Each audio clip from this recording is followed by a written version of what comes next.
am Dr. Gayatri, Assistant Professor at Smriti College of Pharmaceutical Education, Indore, from the Department of Pharmacology. In this class, we will look at the next two categories of drugs that are used in the treatment of CHF, that are diuretics and RAS inhibitors. Coming to diuretics, they are used in almost all cases of symptomatic CHF. What does that mean? One of the primary symptoms of CHF is edema, that is fluid retention. So in such cases, diuretics are used.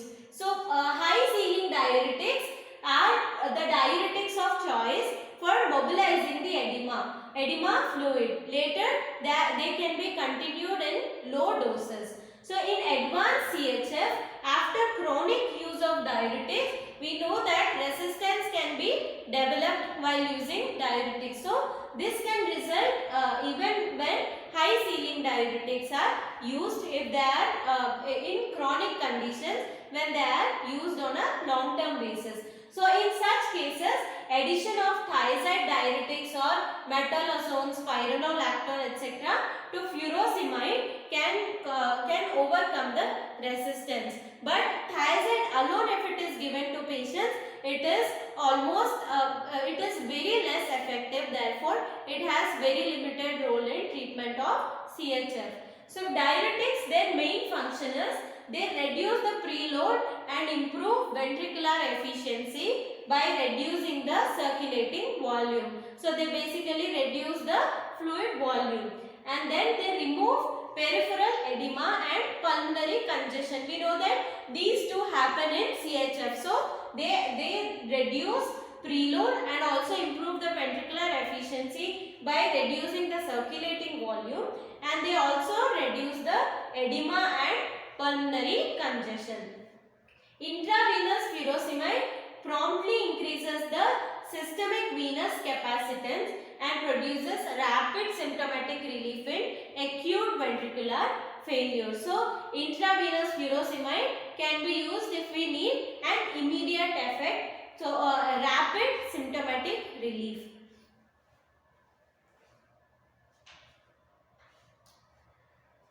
The main adverse effect which happens when diuretic is taken is diuretics cause hypovolemia. So that results in activation of RAS. We know that RAS is activated when there is hypotension, hypovolemia and such conditions. So on use of diuretics, hypovolemia occurs, which results in activation of RAS. This causes an adverse cardiovascular consequence. We need RAS system not to be activated in treatment of CHF. So if RAS system is activated, it results in adverse cardiovascular consequences. And chronic diuretic therapy, we know that one of the main adverse effects of diuretics is hypokalemia. So the chronic diuretic therapy can result in hypokalemia, alkalosis and carbohydrate intolerance. So because of these two are the main adverse effects or the negative effects which are seen while the patient is on diuretic use. So because of this, the current opinion regarding diuretic use is in treatment of mild heart failure, AC inhibitors or ARBs with or without beta blockers are used. Diuretics may be used only when the patient is experiencing symptoms. That can be in between, whenever during the therapy in between, if the patient is on therapy with AC inhibitors or ARBs, and then in between the patient is developing edema, for a short duration to treat that symptom, diuretics can be used. So chronic diuretic therapy is only done in advanced cases. So in these cases, what happens is the patient, as soon as diuretic therapy is stopped, the patient develops fluid retention. So in such patients only chronic diuretic therapy is done. And then the dose, it should be titrated in such a way that, so the dose of diuretic should be decided in such a way that it treats the fluid retention as well as does not cause activation of RAS. So fluid retention, so what basically it means is it removes the excess fluid but does not cause hypovolemia. So because hypovolemia occurs when hypovolemia causes activation of RAS. So the dose of diuretic should be titrated in such a way that diuretic is getting rid of the extra fluid volume or the edema or fluid retention, and at the same time it is not causing hypovolemia.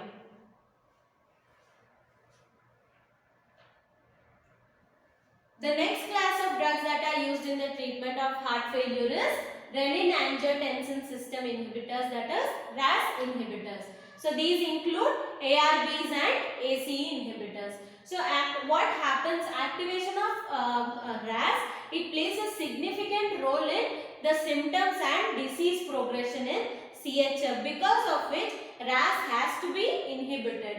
So therefore ACE inhibitors and ARBs are very helpful. They are one of the most effective drugs in the treatment of CHF. So they cause both symptomatic relief as well as modifying benefits in CHF by causing these effects, that is vasodilation, retarding or preventing ventricular hypertrophy, myocardial cell apoptosis, and fibrosis, intercellular matrix changes, and remodeling. So through these effects they cause both symptomatic relief and also cause a disease modifying benefits. So what they basically do, RAS inhibitors, we know that they reduce angiotensin II production, and ACE inhibitors, what they do, they increase the level of kinins, because of which this stimulates generation of cardioprotective nitric oxide and prostaglandins. We know that both nitric oxide and prostaglandin have beneficial effects on heart. So because of reduced angiotensin II production and increased level of kinins caused by ACE inhibitors, this results in release of cardioprotective nitric oxide and prostaglandins. So their benefits are seen in mild to severe CHF as well as in subjects with asymptomatic systolic dysfunction. So there are certain cases in which the patients have systolic dysfunction but they are not symptomatic. So in all these cases RAS inhibitors are very useful. So therefore they are recommended in all grades of CHF irrespective of what stage, what type. RAS inhibitors are recommended in treatment of all grades of CHF unless they are contraindicated. We have seen while studying antihypertensives about the contraindications of RAS inhibitors, the primary of which is bilateral renal artery stenosis. So in such conditions, only in such conditions ACE inhibitors and ARBs are not used.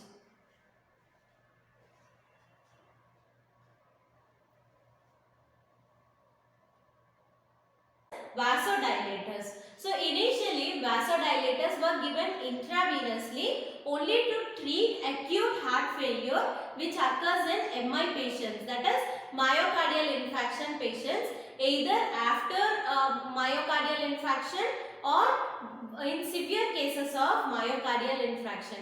But later their use has been extended to oral use in treatment of chronic CHF, but their use is limited. So vasodilators with different profiles of arteriolar and venodilator action are available in treatment of CHF. So some of the ways in which they act is preload reduction, afterload reduction, and both pre and afterload reduction. Preload reduction is done by drugs such as nitrates. Afterload reduction is done by drugs such as hydralazine. But it is observed that when hydralazine is given as a monotherapy on a long-term basis, it causes tachycardia, worsening of ischemia and fluid retention, because of which its long-term use as monotherapy is limited. And then pre and afterload reduction is done by sodium nitroprusside.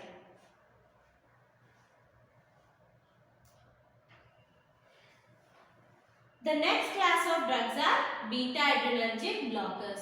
So beta blocker therapy in CHF patients should be done with caution and proper patient selection and observance of several guidelines. So because beta blockers can have some serious effects in CHF patients such as worsening of CHF or sudden acute heart failure symptoms.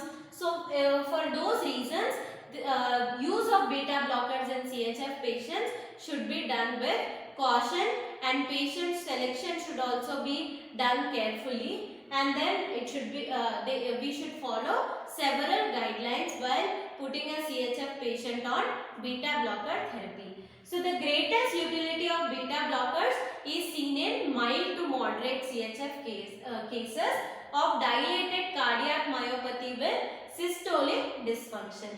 But along with that, good results have also been observed in class 4 cases as well. So good results, that is up to 35% of decrease in mortality has been observed in class 4 cases as well. But in severe failure, but use in severe failure could be risky and it needs constant monitoring. In decompensated patients, beta blockers have no use.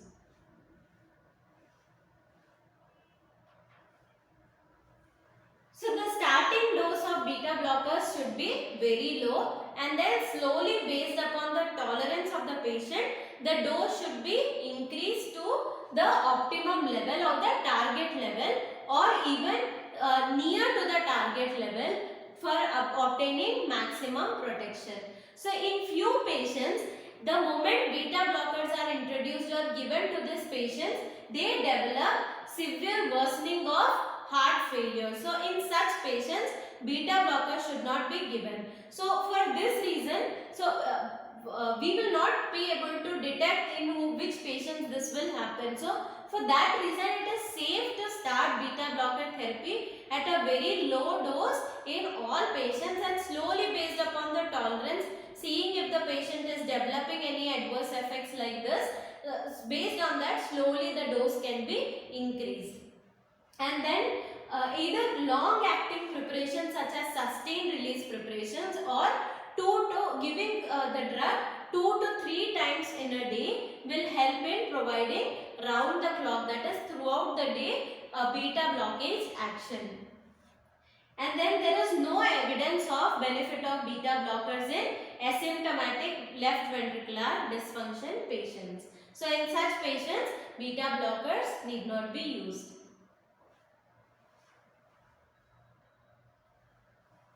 The next class of drugs are aldosterone antagonists. These include spironolactone and eplerenone. So, raised level of aldosterone in CHF along with sodium and water retention.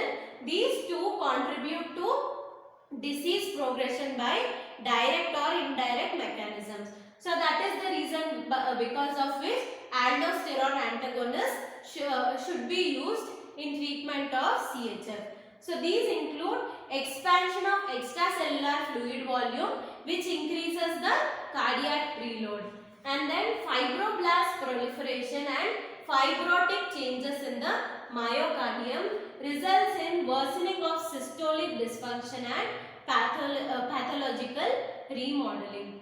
And then hypokalemia and hypomagnesia can also be seen, which results in increased risk of ventricular arrhythmias and sudden cardiac death. Enhancement of cardiotoxic and remodeling effect of sympathetic overactivity can also be seen. So these factors contribute to progression or worsening of CHF either by these are the direct or indirect mechanisms which contribute to the disease progression in CHF. Therefore, aldosterone antagonists can be used in order to prevent the disease progression. So, aldosterone antagonists, spironolactone is a weak diuretic but can benefit CHF by antagonizing the above effects of aldosterone. So, aldosterone antagonists, spironolactone, the major adverse effect of spironolactone is gynecomastia. So, that effect is not seen in eplerenone. Therefore, eplerenone is more preferred than spironolactone.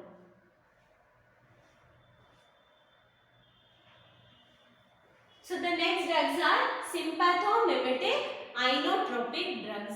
So drugs with beta-adrenergic and dopaminergic D1 antagonist action have positive inotropic and at low doses vasodilator properties, which are utilized to combat the emergency pump failure. So these are used in emergency situations when the patient is experiencing the failure. So examples are dobutamine and dopamine. So dobutamine is given in a dose of 2 to 8 micrograms per kg per minute in conditions such as acute heart failure accompanying myocardial infarction, cardiac surgery, as well as to tide over the crisis in advanced decompensated CHF patients.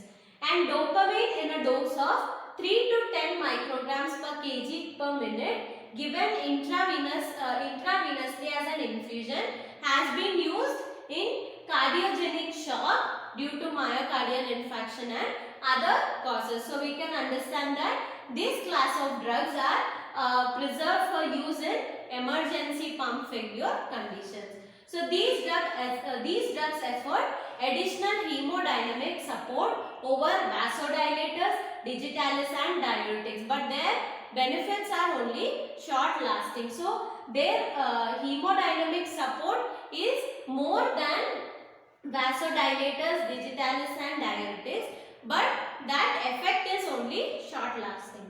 So due to development of tolerance and cardiotoxic potential when used regularly, these drugs have no role in long-term management of CHF. So they are used only in emergency cases. They cannot be used on long-term basis because one is their benefits are short-acting, and the second is their tolerance can develop on long-term use, as well as cardiotoxic. It has cardiotoxic potential, because of which these drugs cannot be used in long-term management of CHF.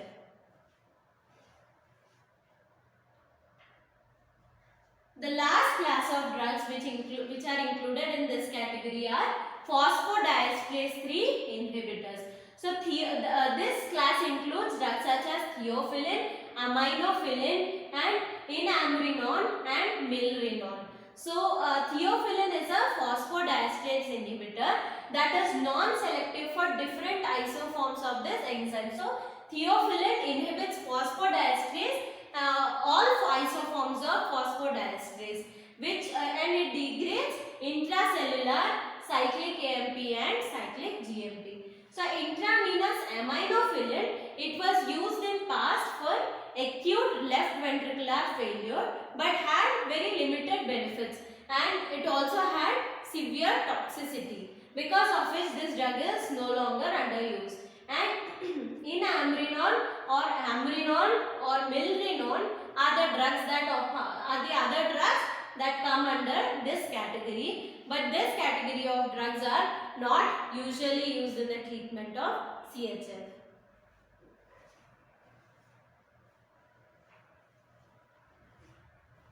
So this is about CHF, that is congestive heart failure, and the drugs that are used in the treatment of congestive heart failure. Hope you all understood. Thank you.